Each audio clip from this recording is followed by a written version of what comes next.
Ya, Assalamualaikum warahmatullahi wabarakatuh. Perkenalkan, saya Sofyan dari Universitas Indraprasta PGRI. Tadi ditemani bersama dua rekan saya yang lainnya akan membahas historical linguistik di pelajaran Advanced Linguistics. Berikut outline kami. Yang pertama, definisi linguistik. Yang kedua, sejarah linguistik tingkat global. Yang ketiga, sejarah linguistik di Indonesia. Dan yang terakhir, keempat adalah kesimpulan. Linguistik. Definisi linguistik adalah ilmu yang mengkaji dan mempelajari bahasa. Istilah linguistik menurut definisi Rida Laksana pada tahun 1993 yaitu dapat diartikan sebagai sebuah ilmu yang mengkaji dan mempelajari bahasa atau sebagai penyelidikan ilmiah terhadap fenomena bahasa. Sejarah linguistik tingkat global. Sejarah linguistik adalah disiplin ilmu yang memeriksa pemikiran masa lalu tentang bahasa, berbagai disiplin ilmu yang disebut linguistik di masa lalu, serta teks-teks yang merekam pemikiran tersebut. Ini adalah cabang dari sejarah intelektual, karena melibatkan pemahaman sejarah ide-ide tentang bahasa, bukan hanya bahasa itu sendiri. Meskipun sejarawan linguistik memiliki kesamaan dengan sejarawan intelektual dalam hal ini, mereka lebih fokus pada sejarah ide-ide linguistik. Ya, pada zaman Yunani kuno, terdapat berbagai perdebatan dan pertentangan terkait konsep dalam kajian bahasa yang sangat dipengaruhi oleh ciri dan dasar filsafat yang mendominasi pemikiran pada masa tersebut. Contohnya yaitu pertentangan antara fisis dan nomos. Fisis berpandangan bahwa bahasa memiliki akar yang alami terhubung dengan prinsip-prinsip pribadi dan tidak dapat diganti. Pandangan ini menyatakan bahwa bahasa adalah manifestasi alamiah dari pemikiran manusia. Dan di sisi lain, nomos berpendapat ada bahasa berasal dari kebiasaan dan tradisi manusia serta sifatnya tidak tetap dan dapat berubah seiring berjalannya waktu. Pada zaman Romawi. Di zaman Romawi, studi bahasa Latin mengalami perkembangan yang signifikan dan mendalam. Dua tokoh utama yang berkontribusi pada perkembangannya adalah Varro dan penulis tata bahasa yang bernama Brescia. Varro dalam bukunya De Lingua Latina memaparkan bahwa bahasa memiliki beberapa aspek penting, yaitu aspek etimologi, di mana Varro mempelajari asal-usul kata-kata dalam bahasa Latin berserta maknanya, dan morfologi yang membahas tentang struktur kata dalam bahasa Latin. Sedangkan Brescia dalam bukunya yang berjudul Institutiones Grammaticae membahas terkait fonologi, yaitu merujuk pada bagian terkecil dari bunyi yang dapat diartikan dalam bahasa Latin. Morfologi yang merujuk pada bagian terkecil dari ujaran yang harus diartikan secara terpisah. Dan sintaksis yang merujuk pada tata susunan kata dalam kalimat Latin yang menunjukkan bagaimana kalimat tersebut dibentuk dan disusun. Yang terakhir ada di zaman Renaissance, yaitu zaman yang memiliki peranan cukup penting karena dalam zaman tersebut pemikiran modern dalam studi linguistik cukup berkembang.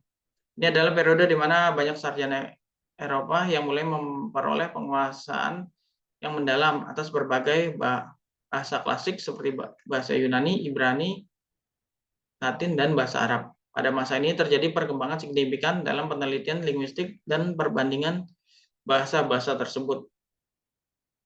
Ya, materi selanjutnya akan disampaikan oleh rekan saya. Silahkan, Bu Nadia. Oke, terima kasih Mas Sofyan. Sekarang giliran saya menyampaikan tentang sejarah linguistik di tingkat global, yaitu linguistik strukturalis. Dalam studi bahasa yang dimulai pada tahun 1857 oleh Bapak Linguistik Modern, yaitu Ferdinand de Saussure, linguistik strukturalis berfokus pada deskripsi bahasa berdasarkan karakteristik unik yang dimiliki oleh bahasa tersebut. Lalu ada 4 konsep dalam bukunya, yaitu konsep pertama, bahasa dapat dipelajari secara sinkronik. Yang kedua, adanya perbedaan antara language dan parole. Yang ketiga, yaitu ada bahasa mengandung sistem tanda linguistik. Dan yang terakhir adalah elemen-elemen bahasa seperti fonem, morfologi, dan sintaksis memiliki hubungan yang sintakmatik. Dan selanjutnya bisa dilanjut oleh Kak Nilda. Silakan Kak Nilda. Baik, melanjutkan slide ke-6 dan 7, yaitu sejarah linguistik di Indonesia dan deskripsi sejarah linguistik. Dimulai dari yang pertama, yaitu tahun 1940-an sampai 1960. Ini disebut dengan zaman Romawi. Pada zaman Romawi, studi bahasa lain mengalami perkembangan yang signifikan dan mendalam, dan dua tokoh utama yang berkontribusi pada perkembangan ini adalah Varro dan penulis tata buku bahasa yaitu Presilia. Varro dan De Lingua Latina. Varro adalah salah satu tokoh penting pada masa Romawi yang membuat kontribusi besar dalam pemahaman tentang bahasa Latin. Karya utama yang berjudul De Lingua Latina membahas tentang beberapa aspek penting dalam studi bahasa. Lalu yang berikutnya ada struktur morfologi di dalam zaman Romawi. Dalam bukunya Varro membahas struktur kata dalam bahasa Latin termasuk pembentukan kata-kata dan pembahasan mengenai deklinasi. Deklinasi adalah perubahan bentuk kata-kata berdasarkan kategori, seperti kasus, jumlah, dan jenis. Lalu ada tata bahasa dari Presilia. Buku Presilia yang berjudul Instructiones Grammaticus merupakan salah satu karya tata bahasa Latin yang paling lengkap pada masanya. Buku ini memiliki peran sentral dalam pengembangan tata bahasa tradisional dan isinya mencakup beberapa aspek penting. Lalu yang berikut ada zaman Renaissance atau pada zaman 1980 sampai 1990-an. Zaman ini memainkan peran yang sangat penting dalam perkembangan pemikiran modern dan studi linguistik. Pada masa ini terjadi perkembangan signifikan dalam penelitian linguistik dan perbandingan bahasa-bahasa tersebut. Yang pertama ada bahasa klasik, salah satu ciri utamanya adalah zaman Renaissance adalah revivals atau kebangkitan minat terhadap karya-karya sastra dan ilmiah klasik, terutama karya-karya bahasa seperti karya-karya sastra Yunani, Ibrani, dan Latin.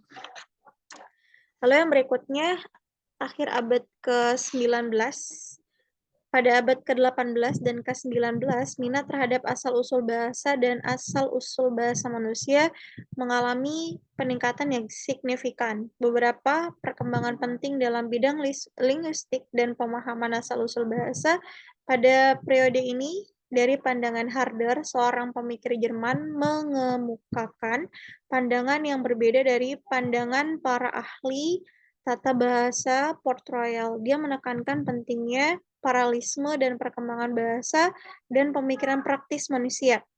Lalu Sir William Jones dalam bahasa Sanskerta pada tahun 1786, Sir William Jones menghubungkan bahasa Sanskerta yang digunakan dalam teks India kuno dengan banyak bahasa Jermanik modern.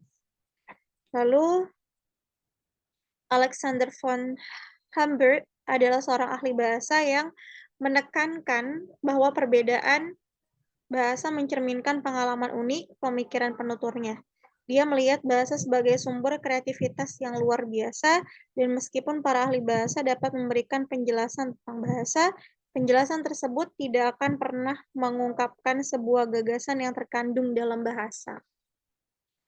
Nah, lalu yang berikutnya ada tahun 1970 sampai 1980-an.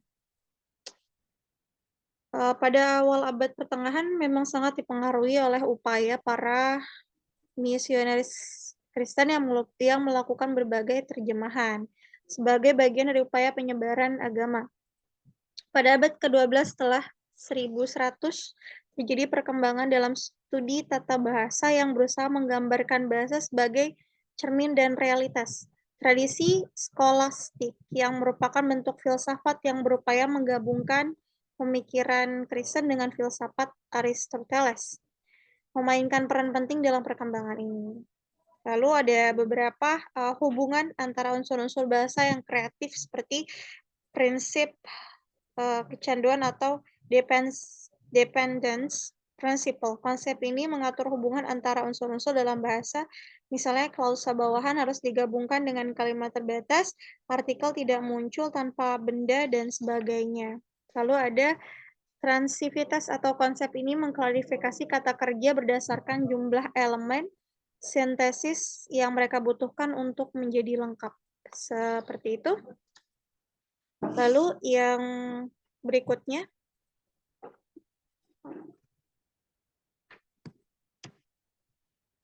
nah di sini ada sejarah linguistik. Nah, sejarah linguistik ini terdapat dari dua aspek, yaitu linguistik tradisional dan struktural. Nah, untuk linguistik struktural merupakan tonggak penting dalam perkembangan studi bahasa modern yang dimulai pada tahun 1857 oleh Ferdinand de Saussure, yang sering dianggap sebagai bapak linguistik modern. Pertama, Saussure membedakan antara penelitian bahasa secara sinkronik pada satu titik waktu tertentu dan diakronik melalui perubahan sejarah. Ini membantu para peneliti untuk memahami bagaimana bahasa berfungsi pada suatu waktu dan bagaimana bahasa telah berubah ke masa. Yang kedua, mereka memperkenalkan perbedaan antara language yang merupakan sistem bahasa yang abstrak dan plural, yang merupakan penggunaan konkret bahasa dalam komunikasi sehari-hari. Lalu yang ketiga, beliau juga menggambarkan bahasa sebagai sistem tanda linguistik yang terdiri dari signifikan dan signifi. Ini membantu kita memahami bagaimana kata-kata terhubung dengan konsep atau makna tertentu. Lalu yang berikutnya ada perkembangan linguistik di Indonesia yang dipengaruhi teori Barat. Pada akhir abad 19, tata bahasa Indonesia umumnya terkait dengan kelas kata dan banyak buku tata bahasa yang membahas masalah ini. Pengaruh kuat tata bahasa tradisional modern Yunani dan Latin dapat dirasakan dalam memahami tentang bahasa pada periode ini. Kemudian tahun 1940 sampai 1960, karya-karya kebahasaan di Indonesia dapat dibagi menjadi dua jenis, yaitu pedagogis yang digunakan sebagai pengajaran bahasa Indonesia di sekolah dan tata bahasa teoritis. Pada teori ini, linguistik banyak diadopsi dari Barat. Antara tahun 1970-an hingga 1980-an, teori linguistik di Indonesia mencakup penerapan teori aliran Leiden dan teori transformasi generatif atau TG. Beberapa sarjana Indonesia mulai menerapkan teori deskripsif Leiden, sementara lainnya seperti Samsuri beralih ke TG setelah sebelumnya mengikuti aliran non-Bloemfeldianians. Mungkin itu cukup dari saya sebagai bentuk perkembangan dalam bidang fonologi, morfologi, dan sintesis di Indonesia yang mencakup masuknya konsep fonem, morfem, serta pengenalan konsep hierarki gramatikal.